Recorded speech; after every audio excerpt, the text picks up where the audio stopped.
میرا آپ کا تھوڑی تھا.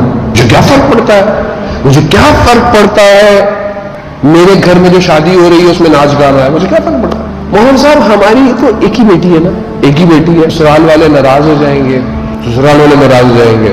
آپ نے اللہ کو راضی کرنا ہے یا سسرال کو راضی کرنا ہے؟ پھر یہی بیٹی جب چند دنوں بعد طلاق لے کے گھر میں آ جاتی ہے, پھر کیا ہوتا ہے؟ جس چیز کی ابتدا گناہ سے ہو رہی ہو, اس زندگی کی شروعات حدود الہی کو پاؤں میں رکھے ہو رہی ہو, آپ تصور کریں گے اس گھر میں امام زمانہ کے سربراز پیدا ہوں گے.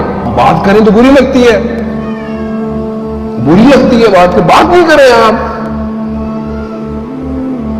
مکس گیدرنگ, ساری زندگی بچی گھر میں باپ چادر بناتا رہا, شادی ہوئی لوگوں کے سامنے فوٹو سیشن ہو رہا ہے. میں خود آپ ہے, آپ بھی میری شکل یوں نہ دیکھیں کہ میں مارس کی مخلوق کی بات کر رہا ہوں یا میں اپنی اور آپ کی بات کر رہا ہوں. میں یہ سب میرے اور آپ کے گھر میں ہو رہا ہے.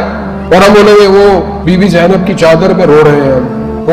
میں بعض اوقات تو انسان کو یہ حیرت ہوتی ہے کہ لوگ زیارت پہ جاتے ہیں, اور میں نے جہاز میں دیکھا ہے وہاں تو بڑے چادر مادر اور یہ وہ مجبوری ہے, حرم میں داخلہ نہیں ملتا. ابھی جہاز میں بیٹھے نہیں, سب اتر گیا. اب آپ بولیں گے جی وہ بھی یہ کرتے ہیں, وہ بھی یہ کرتے ہیں. بھائی ان سے آپ دین کیوں لے رہے ہیں؟ دین ان سے لے جن کے گھروں میں دین اترا ہے. رسول خدا نابینا شخص کے ساتھ گھر میں آئے, بی بی نے کہا بابا ایک منٹ رکیے میں چادر پہن کے آتی ہوں. رسول خدا نے کہا بیٹی یہ نابینا ہے, دیکھ نہیں سکتا. کہا بابا وہ دیکھ نہیں سکتا, میں تو دیکھ سکتی ہوں. میں کیا کر رہا ہوں؟ آپ کریں, آپ اچھے کپڑے پہنے, آپ تیار ہوں, لیکن عورت کی زینت اس کے مرد کے لیے ہے. صرف گھر میں وہ ایسے گھوم رہی ہے, جب بازار جانا ہوگا تو تیار شیار ہو کے لوگوں کے لیے تیار ہو رہی ہے.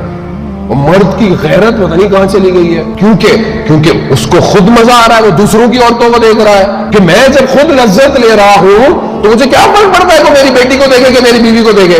اصل میں خود انسان نے, خود انسانیت نے اپنی شہوت کی خاطر عورت کو گھر سے باہر نکالا ہے.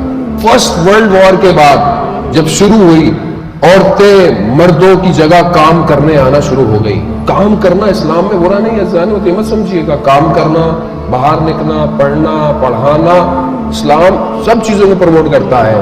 اس کی مثال بی بی سیدہ کا خطبہ ہے کہ باہر نکلی, وہ جو کبھی نہیں نکلتی تھی, مسجد میں گئی, 1 گھنٹے کا خطبہ دیا. اتنا فصیح اور بلیغ تھا کہ بڑے بڑے فلاسفر اس کو سمجھ نہیں پائے. لیکن حدود الہی میں بی بی زینب نے خطبہ دیا ابن زیاد کے دربار میں, یزید کے دربار میں, مگر حدود الہی میں.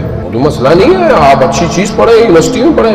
اسلام خلط ہونے سے منع کرتا ہے, اسلام محرم نامحرم کے مکس ہونے سے منع کرتا ہے. آپ بات کریں, آپ اٹھے بیٹھے, لیکن جب تک میں خود حدود کا خیال نہیں رکھوں گا یا رکھوں گی تو دوسرا کیسے رکھے گا.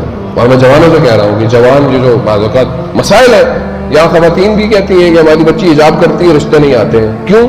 وہ رشتے لینے آتے ہیں, وہ کہتے نہیں ہمیں تھوڑی سی ماڈرن لڑکی چاہیے, ہمیں یہ چاہیے, ہمیں وہ چاہیے. یہ سب انڈین اور پاکستانی ڈراموں کے جو ذہن ہمارے بن گئے ہیں کہ بیوی ایسی ہو جو ہمیں تو اچھی لگے نہ لگے دوسروں کو اچھی لگے. اعوذ باللہ. اپنی آنے والی نسل کی ماں کو لے کر آئے گھر میں, نہ لوگوں کو دکھانے کے لیے. اور تلخ جانے ہوتا, مجھے پتا آپ کو بری لگے گی بات. یہ ہو سکتا ہے آئندہ سے آپ بلائے بھی نہیں, اس کو نہیں بلاؤ, آئندہ سے نہیں بلائے. لیکن کون روکے گا معاشرے کی حرکتوں کو؟ آپ بولیں گے نہیں مولوی کا قصور ہے, مولوی آتا ہے نہیں کہا, وہ بیچارہ مجبور ہے بھائی. اس کو آپ کبھی کبھی کر, ہر کسی میں اتنی ضرورت ہمت تھوڑی ہوتی ہے. بعض اوقات نہ کہ وہ نہیں چاہتے, وہ چاہتے ہیں لیکن گھر پھنسے ہوئے. بعض اوقات مولانا آئے, گانے بند کر دو, گانے بند کر دو, مولانا صاحب آ رہے ہیں, قناعت لگا دو. انہوں نے کہا پڑھ دیا, جی مولانا صاحب لفافہ لے, جی وہ آپ کے کھانا گھر میں بھیج دیا. وہ جیسے باہر گیا وہ پارٹیشن ختم ہو گیا, گانے چل رہے. پھر یہی ہو گیا, یہ سب گانے وانے ہوئے. اب رخصتی ہو رہی ہے, سر پہ قرآن رکھا ہوا ہے, نعرہ حیدری, اور یہ لگ رہا ہے پیچھے. کیا ہے یہ دین کا ہم نے مذاق بنا دیا. کوئی اپنی بیٹی کو یہ تربیت دیتا ہے کہ بیٹا شادی ہے, باوضو ہو کے میک اپ کرنے جانا, کیونکہ تمہاری ایک واجب نماز کا وقت آئے گا درمیان میں. یہ تربیت میں دے رہا ہوں. 6 گھنٹے پارلر کو بھیج دیا جاتا ہے. اس حالت میں یہ سوچ رہا ہوں کہ میرے گھر میں امام زمانہ آئیں گے. علی کا فرزند ہے, یاد رکھیے گا, ذوالفقار بھی اس کے ہاتھ میں ہے. حق سے جس نے بھی گردن گھمائی اس کی سب سے پہلے گردن اتارے گا. حجت ہے. حجت کے معنی یعنی آخری حجت تمام ہے. بس اس کے آنے کے بعد یا ادھر ہے یا ادھر ہے, درمیان نہیں.